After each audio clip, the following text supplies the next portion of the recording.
Hey fam, I want to tell you about a new podcast called Reimagining Democracy for a Good Life.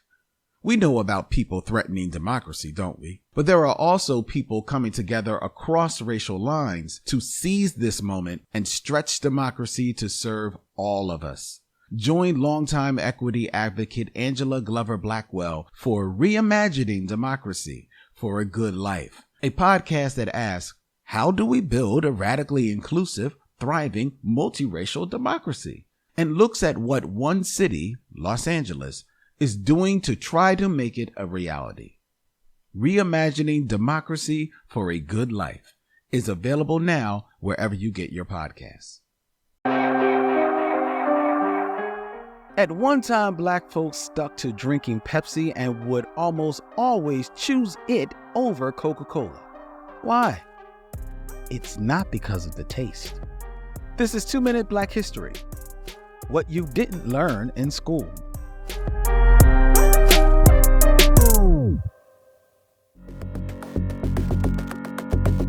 For years, Black models graced Pepsi ads and commercials.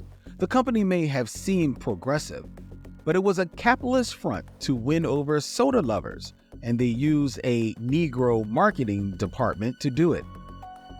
In the 1960s, Pepsi was considered a hip drink, and a considerable part of its allure was that it used our people in its marketing.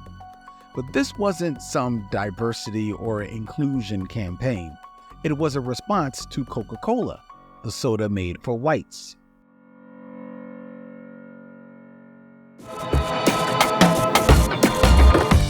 Coca-Cola spent the 30s and 40s intentionally aligning themselves with anti-blackness.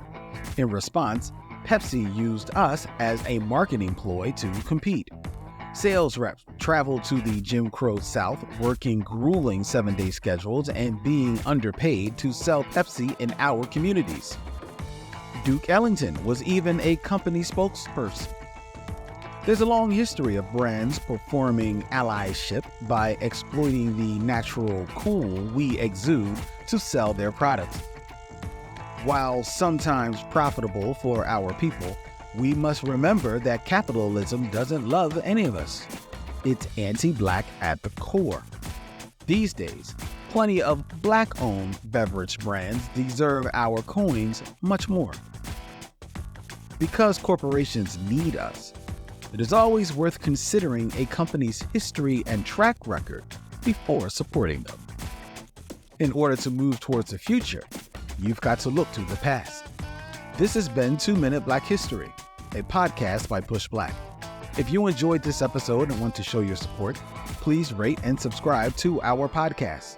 Together, let's celebrate and honor the legacy of Black history.